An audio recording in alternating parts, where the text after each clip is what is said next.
Welcome, Locked In family, to another episode of Locked In Chicago. It's your boy Ron Money here, as always.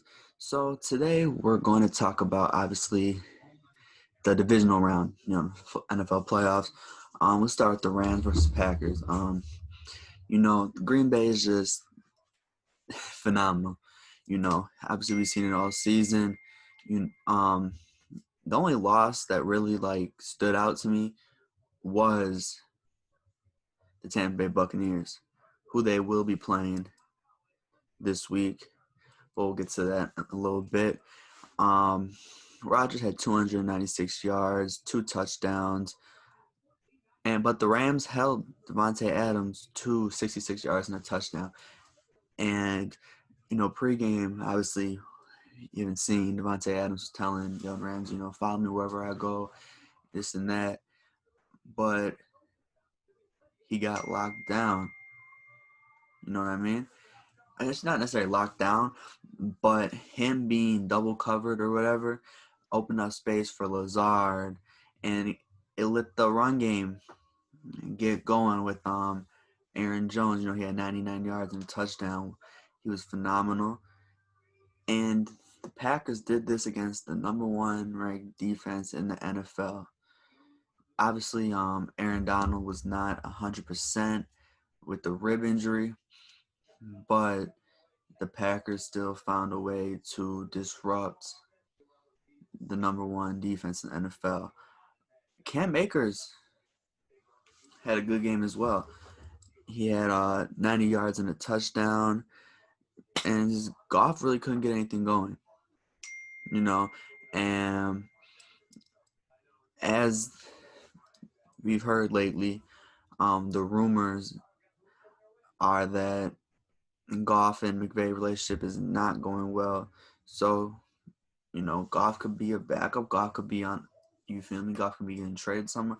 Personally, I don't think that Jared Goff has ever been a franchise quarterback. He's played decent, but he also had a defense to rely on, if you guys know what I mean.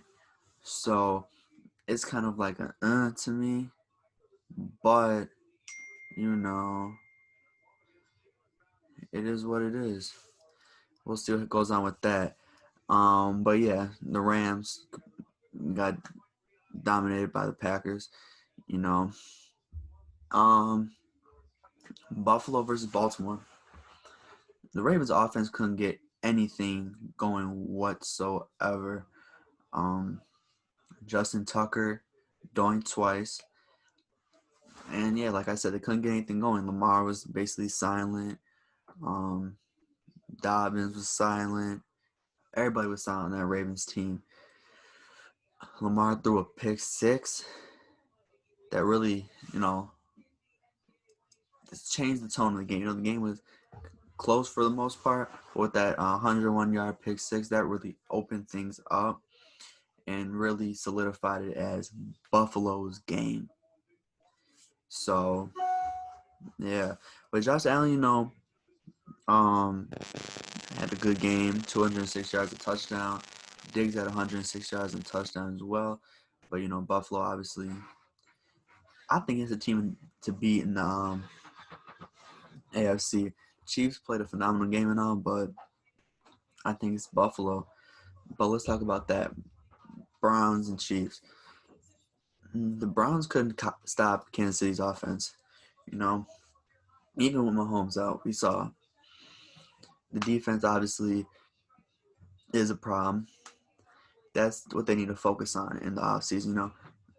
The offensive line's fine. They've been giving Baker time to throw all season. You obviously have Landry, Higgins, Peoples-Jones, Chubb, Hunt, Baker. So you really need to focus on the defensive side of the ball. You had Grant Delpit, who missed this entire season due to injury, and Greedy Williams, who missed the season due to injury. So once you get those two back, you upgrade the front, you get a better pass rush, maybe make some changes at linebacker. They're going to be very good. Very, very good.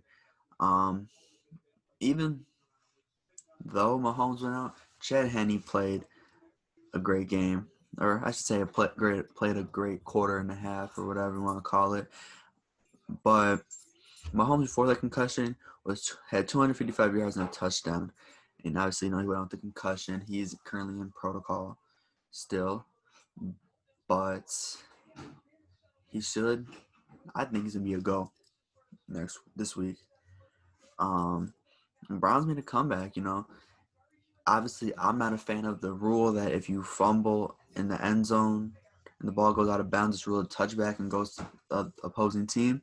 I believe that, obviously, if you fumble in the end zone, of course, don't give the team the ball at the 1 or wherever.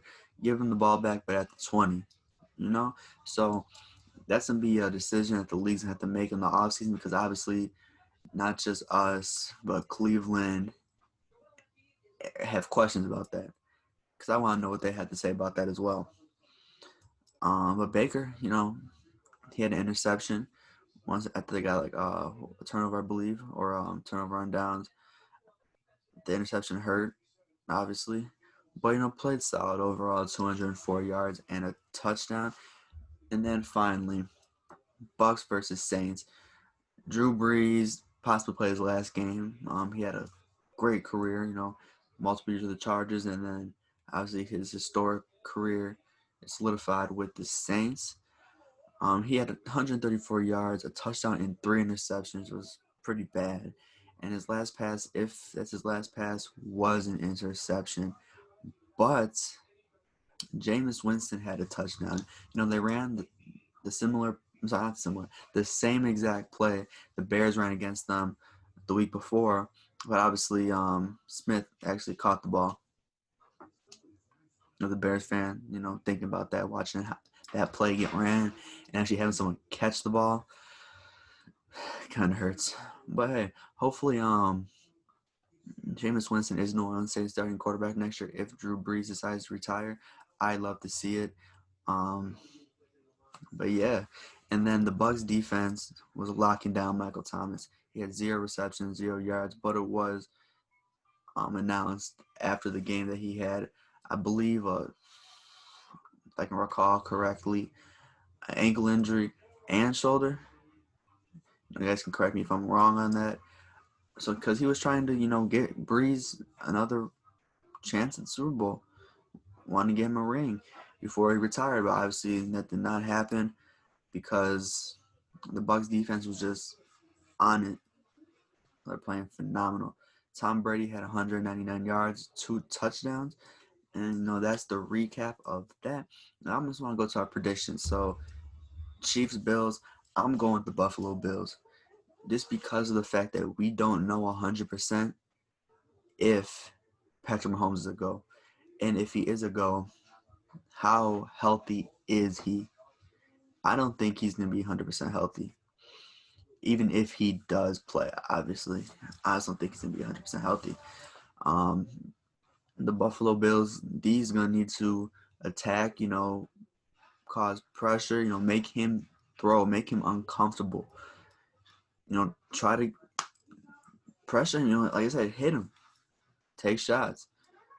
And the offense, actually, hold on.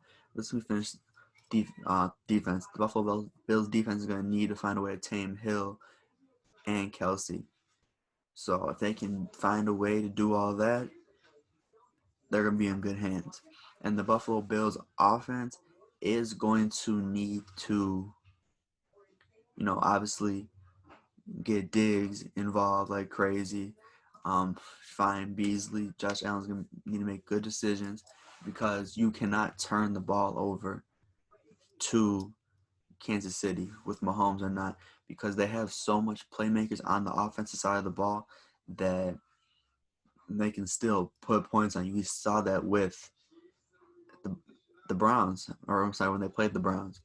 Even though Chad Henne was at quarterback, they were still making plays because they have all these weapons, all these targets, and it's a bunch of playmakers. So they're going to have to, keep the ball away from the Kansas City Chiefs when they can. But if you're a Kansas City Chiefs fan, if Mahomes is not playing, I want to say don't be worried because obviously Henne has that veteran experience. But how is he going to be in a high pressure situation? Yes, he had his little moment and he made a big play with the game on the line, but the AFC Championship game's no joke. So you have to be smart, make good plays. But I'm going with the Buffalo Bills on that one. And then Packers Bucks. I'm going with the Green Bay Packers. Rodgers has been playing phenomenal. We saw what he did last week against the number one defense, so I don't expect nothing less from him. Him and Devontae Adams are going to go off. I got Rodgers going over 300 yards, and I got Devontae Adams going over 100 yards receiving. And I'm having him with 2 touchdowns. Rodgers is going to finish with 3 touchdowns. But Tampa Bay Buccaneers are going to need to find a way to lock down Devontae Adams. But if you're locking down Devontae Adams, you got to watch out because he has Tanya, he has Lazard, he has St. Brown, he has MVS. He has the run game to rely on. So it's going to be a hard time stopping that Green Bay offense. And on the defense side of the ball for the Packers, they're going to need to stop Tom Brady. He's proven even at this age, he can still ball out. So, you got to find a way to stop Mike Evans, Chris Godwin, Gronkowski, Fournette, Jones. I would say Antonio Brown, but his status is uncertain right now. So we'll have to wait and see on that. But, they have a lot of weapons. And the Packers defense isn't great, but they've been playing better than they have the previous years. Jair Alexander, he's going to be obviously the man locking down Mike Evans. The man in charge of locking down Mike Evans, because Mike Evans is a phenomenal target, especially in the red zone for Tom Brady. So they're going to have to watch out for him. But I do believe that Jair Alexander is going to lock him down. So that's why I had the Green Bay Packers. But yeah, guys, if you want to share predictions with me, drop it below in the comments. Please, thank you guys for watching my video, me and my team's videos. If you have any recommendations, topics you want to talk about, please, bring it up to us and we will take it in consideration. With that being said, take care, guys. Enjoy the rest of your guys' week. And let's get after it.